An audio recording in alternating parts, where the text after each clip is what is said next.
Assalamu alaikum урматтуу достор, мекендештер. Бул видеону сиз көрөсүзбү же көрбөйсүзбү?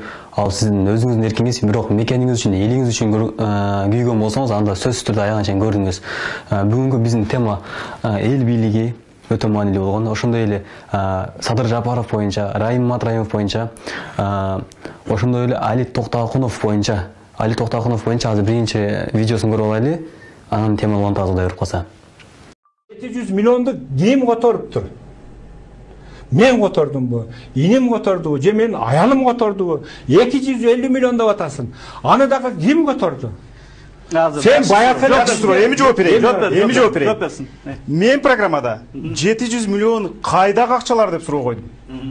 Бул Матраимовдардыкы деген жокму? Бүтүм чыгарган. Бирок эч кандай бүтүм жок. Программаны жакшылап көрүңүз. Жо, башынан эле ошондой. Достор, өзүңүздөр көрдүңүздөр да Али Токтогунов боюнча видеону. Бирок бул темага кийин жери кайтабыз, Кудай буйруп калса. Азыркы учурда эң маанилүү болуп турган бул Кыргызстанда эл бийлиги. Ошондой эле экинчи бийлик бул Ажоонун башкаруусу, мындай айтканда президент Садыр Жапаров боюнча, мындай айткандачы, мынакей СЖ деп коюн, түшүнүктүү болуш үчүн. Анан Кыргызстанда өтө маанилүү болгон, Кыргызстанда азыр эң күчкө ээ болгон бул массалык маалымат берүүчү булактар, мындай айтканда средства массовой информации. Орусча айтканда СМИ, кыргызча айтканда массалык маалымат булактары. Же жалпыга маалымат берүүчү каражаттар. Достор, азыркы учурда массалык маалыматтар булактары өтө чоң жана зор күчкө ээ. Муну Кыргызстанда биз эл колдонбой эле, муну бул жакта коррупционерлер, мына коррупционер деп коелу, түшүнөсүңөр да. И байларына. Ушу байлар колдонуп жатат азыр СМИничи. СМИ деген бул эмне? СМИ буларга ким кирет? Буларга мына өзүңүздөр көргөндөй Азаттык, эң алгачкы Азаттык да. Азаттык, Клоп, анан кийин Тикенек деген кабар нелер бар, сайттарчы. Атайын Кыргызстанга неме көрсөтөт да булар. Кыскасы бул СМИге кирген каналдар, мынабу бирине байланыш. Мына байларга иштелет, мына коррупционерлергечи. Азыр мындай болуп жатат. Ошондой эле Раим Матраимов калбайт. Раим Матраимов боюнча эң актуалдуу тема. Мына Раим Матраимов. Түшүнүңөр да мына. Азыр эми чекирен түшүндүрүп берем.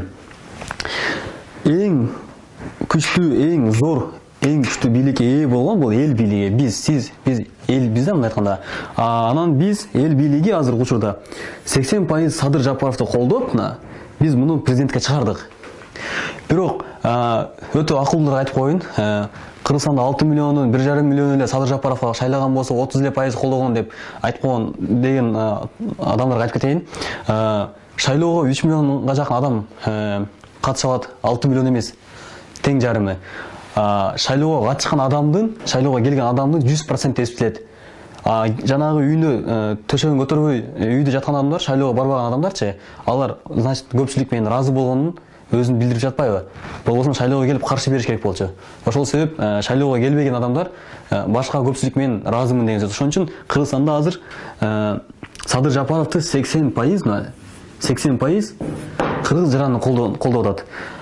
Садыр Жапаровдун бийлиги, кимде бийлик болсо ошондо сөз душман болот. Биз биринчиден эски закон менен, эски мыйзам менен конституция өзгөрүлө элек. Ошондой эле bizde унутуп калыптым, парламенттик бийлик дайчычы. Парламенттик бийлик бизде, туугандар. Парламенттик бийлик азыр Ажоонун күчү мына парламенттик бийликте жүрөт дагычы. Мунун күчү жетпейт азыр өзү күрөшкөнгөчү. Бул президент болду 15 күн болгондачы. Президент болуш менен Ак үйгө келип туруп эле бир мындай айтканда болотого кирип калды да. Ак үйгө эмес, азыр Дом пресс иштейт азыр. Ак үйдө эмес. Ошон үчүн достор, бул жерде баардыгы бирине байланыштуу турат да. Эң алгачкы айтып берейин. Раим Матраимов боюнча. Раим Матраимов 700 миллион доллар урдап кетти, анан кийин канча акча алып чыгып кетти деп айтат да адамдарчы. Эч ким далилдей албайт аны. Али Тоқтақұлов да өзі дағы айтты, 700 миллион долларды Матраимовтікі деп айтқан жоқпын деп. Бүгін Райым Матраимов коррупционер дады. Райым Матраимовтан Өмірбек Бабанов 3 есе бай, Алмазбек Атамбаев 5 есе бай. Қуанышбек Жұмалиев деген адам қанша 10 есе бай болуш керек. Неге анда ошолорду айтпайт? Али Тоқтақұлов, менің сізге айтарым. Сіз бір жақтарды да қарабай, башқа байларды да қарабайсыз ба? Керек болсачы, мына Райым Матраимовты ақтабаймын, бірақ пандемия уақытта Райым Матраимовтың фонды бар болчу, елдерге жардам беріп жүрген. Ошточу. Спортсмендерге жардам беріп, қаншалаған залдар ашып берді. Райым Матраимов ашып берген ошончу. Коррупционер болса, өз жазасына 2 миллиард сомға чейин ақша төлөдү. Ким төлөттү? СМИ, мына средства массовой информации бир мындай кумурскадан бир чоң пил кылып берди да. Фактыңар жок элесилер, калп эле чыгып эле Райым Матраимов камабайсыңарбы Өмүрбек Бабановду? Кубаныч Жумаилевди аркасынан чыкпайсыңарбы? Сымыр Жапикеев айтып ошо безилип калып кетти. Эмне себептен? Кыргызстанда бир тараптуу эле мындай көрүнүш. Неге эки тараптуу көрсөтпөйт? Садыр Жапаров мына президентке эми келди. Достор, мындай болду азырчы. Средства массовой информации бул коррупционерлерге мына коррупционер бул байлар азыр. Биз президенттик режимге өтсөк, Садыр Жапаров буларды уже бууп кыйнап баштайт да. А булар акылдуу экен, коррупционерлер мына средства массовой азаттыкты адам кылып туруп, Райым Матраимовду кылыч кылып алышкандагы Садыр Жапаровго каршы чабып атат да, мындай айткандачы. Шекеден бирден алып барып берем. Райым Матраимов немесине бирден алып барып берем. Факт боюнча иш жок, аны камалбайсың. Бирок камалат деген Кудай берсе камалат. Муну иши бүтөлек дагычы. Ушундай байлар азыр өтө умный иштеп алышканда, мына азаттыкты кармап алышкан. Азаттык акча сатылган да буларгачы. Эл үчүн ойлобойт, булар өзүнө ойлоп жүрүшөт азырчы. Али Токтакулов немеси эң чоң главарычы. Райым Матраимовду кылыч кылып туруп, мынага биздин Садыр Жапаровго азыр атака кылып атат да. Туугандар, буга алданбагыла. Бул жалган мындай бизди жөн эле биздин көзүбүздү булуп атат. Башка байлар аз качып Кыргызстанга чыгып кетет ошочу. Булар өздөрү бүт байлы немелерди, бийликтер өзүнүн колуна алып атат. Ошон үчүн достор, алданбаш керек. Бүт барын мындай аналогичный караш керек да. Максатажы боюнча айтып берейин. Эгер максатажы Хазирети муфтий максатажы таксыр Аллахтын алдында таза болсо, коррупцияга илешпеген болсо, анда ал сөз чыгат. Мына мусулман бир тандыр айтайын. Аллах биринчи жалгыз коркпойт. Жана биздин баардыгыбызга бир гана мындай Аллах эң чоң да биз үчүн айткандачы. Аллахтын алдында таза болсо, сөз чыгат Кудай ырып калса. Ал нерсени кыжат болбогула. Подстава кылса деле же башка кылса деле Аллах жардам берет. Ал Кудайдан корккан адам, ал бир Кудайдан корком, жана Кудайга иштейм деген адам. Кантип чыгат Кудай ырып калсачы?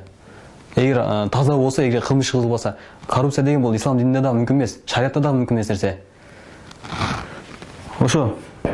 Токтот.